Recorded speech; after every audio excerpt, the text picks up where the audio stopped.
How's it going in there? Oh, very well. Hi, Tara.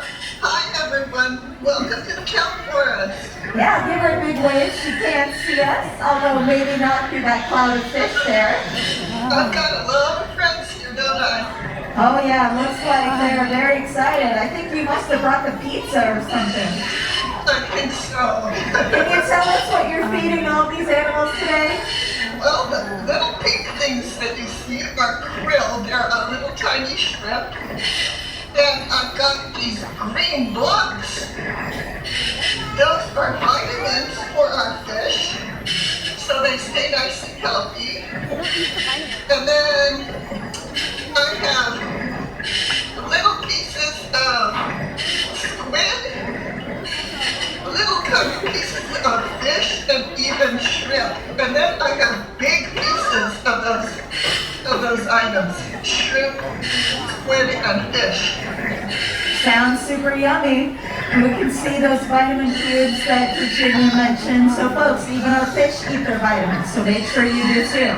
But I can see we've got a leopard shark that seems very interested in you right now. I think so. It'll make one more circle here.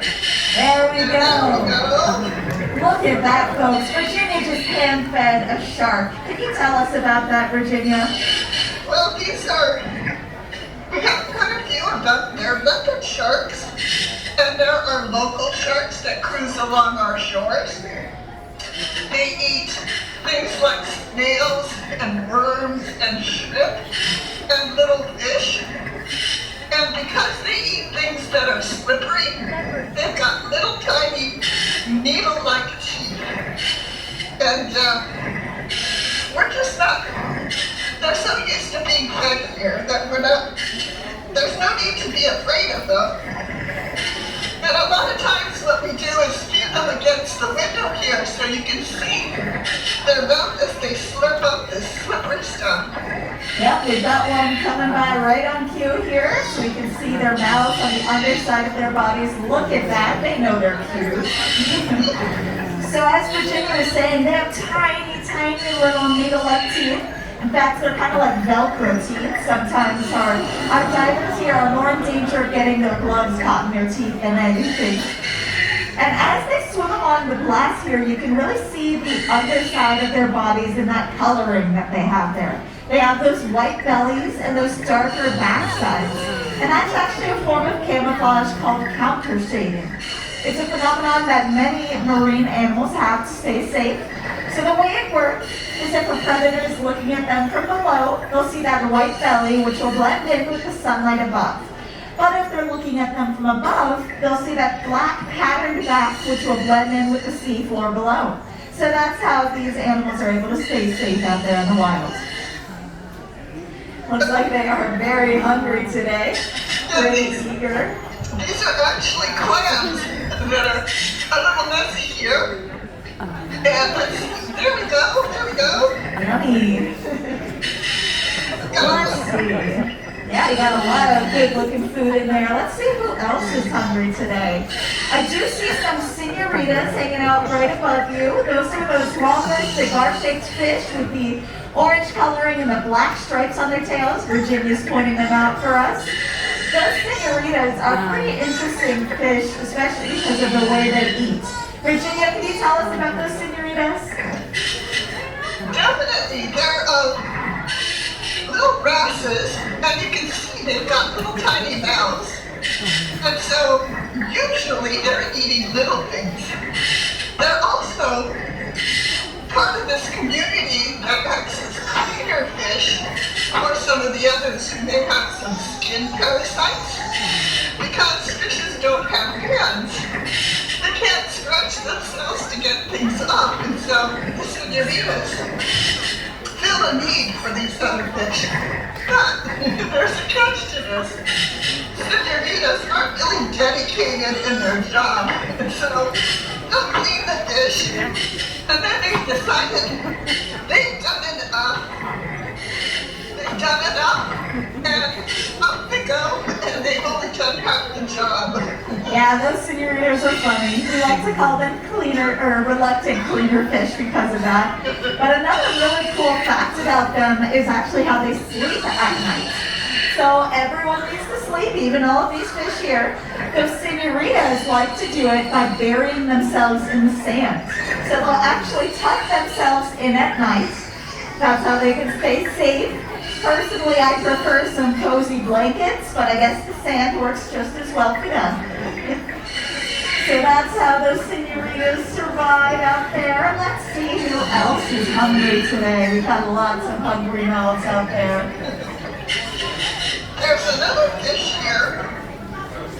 That one there, that's black, orange, and black. It's pretty big with a big forehead. Yeah, folks, that's the sheephead right over there that Virginia's mentioning. That big black, white, and orange fish making its way over to Virginia. Let's see if he comes over this way. So, this fish sleeps at night by, oops. This one sleeps at night by making a mucus sleeping bag. And then it hides its scent and stays safe at night. Yeah, those mucus cocoons are super useful for those sheephead. Looks like it's coming around again on your left, Virginia. And those sheephead, talk about bed and breakfast. In the morning, the sheephead will just eat that mucus cocoon. pretty spectacular. Well, what's really cool about these sheephead is that normally they eat sea urchins.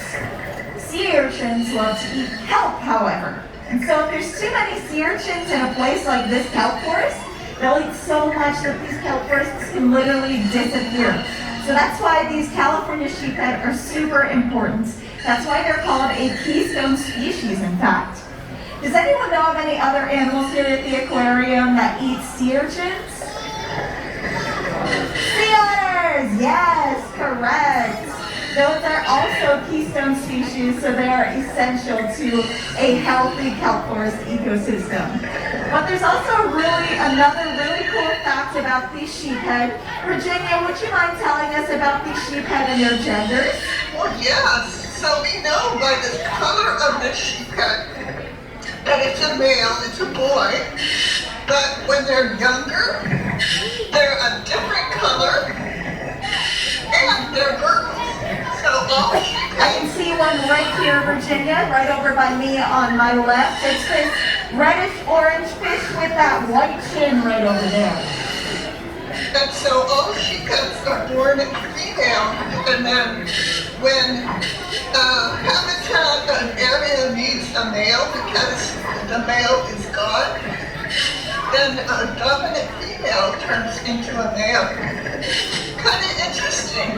Yeah, it's pretty cool. There's actually quite a few different types of sea creatures that will do this type of transformation, sometimes in reverse. Do we have any Finding Nemo fans in the audience? Yeah? Well, I bet you didn't know that clownfish actually do the same thing in reverse. So they'll start as male and then transition to become females. Pretty cool. Yeah, and then shrimp. I don't know. They're male and female at the same time. Look at that. Lots of interesting characteristics in the ocean. Now I see we've got lots of anchovies at the top of the exhibit as well, Virginia, but they're not really coming down here to get some food. Are we going to make sure that they get their food today as well? Oh, definitely. Those anchovies are food for a lot of these fishes that are down here. And so they're a little bit nervous and won't come down here. And so we have a separate bucket of food, some krill that will throw in. James is up there. Watch for a quick cloud coming down. And we got a wolf eel. Oh, look at that, folks. We rarely see these wolf eels, so this is pretty special here. That's this fish swimming right here. It's just heading underneath the window. So we'll see if Virginia can coax it back up. But what's really cool about these wolf eels is that they're actually not eels. Eels do not have any pectoral fins, but this wolf eel does, so it's technically a fish. So let's see. How's it going down there, Virginia? Well, I disappeared because I have a special friend here.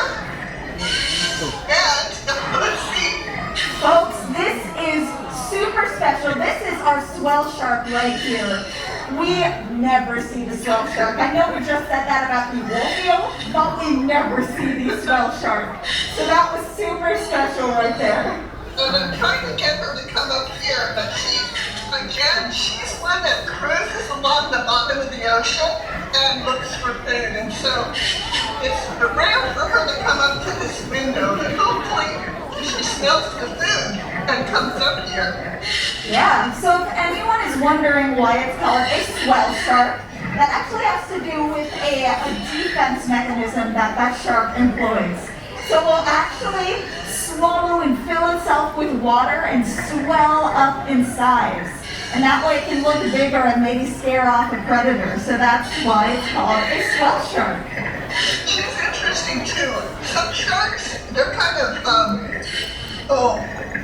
muscle bound and they don't have much flexibility in their body. The swell shark, she can curl herself up into a steep. And her body's a little bit more flexible.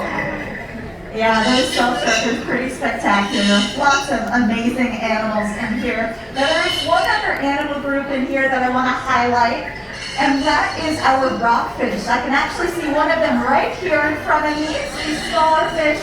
You might have seen a lot of these rockfish hanging out by the sides and the bottom of the exhibit because they're ambush predators. They wait for their food to come up to them so they can save their energy. But we do have a long history with these rockfish. Virginia, could you tell us a little bit about that history? Well, rockfish, there are many different types of rockfish out there in our ocean. And you may hunt them on your dinner plate. They might call them rockfish, or red snapper, or ocean perch, all sorts of names. But they're mostly rockfish. Being fish that a lot of people like to eat, they have been overfished. But the aquarium, along with people like you, with organizations, with government departments, have protected these animals, and that overfishing has backed off. And now we can enjoy them on our dinner plates again. And Tara's got some information on how you can select seafood. Absolutely. Any of them. Yeah, so that Seafood Watch program is what we're talking about. That's something we created here at the aquarium about 25 years ago. It's a sustainability tool that works like a stoplight, telling you which seafoods are good to consume. And we do update it every 3 months, so you'll know that you're always getting the most up-to-date information. So on the green list for that Seafood Watch program, that's going to be seafood that is good to go. Their populations are healthy and harvesting them doesn't harm the environment. Yellow means it's a good alternative if you can't find a green option. And then red means avoid. We want to give those populations or their environments and habitats time to recover. And we can see Virginia here is holding up her version of that Seafood Watch guide, making sure all of those fish there know that she is one of them and she practices sustainable seafood eating. And you know what, Tara? Our fish eat food on the Seafood Watch green or yellow list and avoid everything on the red. Yeah, absolutely they do. All of our food here for our animals is restaurant quality, sustainably sourced food. Now, if you want to learn more about that Seafood Watch program or get a pocket bag you can take with you at a restaurant or grocery store, I've got plenty of them to hand out here. It looks like we're just about ready to wrap up here, Virginia, but is there anything else you'd like to share with all of us today? Well, 2 things. One, we've talked about an awful lot of things. And so if you have any more questions or if you want to get some more information, feel free to speak with our volunteers and our staff throughout the aquarium. And number 2, I've got a secret stash of food here. I had a clue that the swell shark would be out and about, and so I'll see if I can find her again. Try to get her in the middle of the sand so you can see her. Yeah, that sounds awesome. Yeah, I'm definitely going to stick around so I can try to spot that. Thank you so much, Virginia. Folks, let's give her a round of applause. Amazing job. Thank you so much.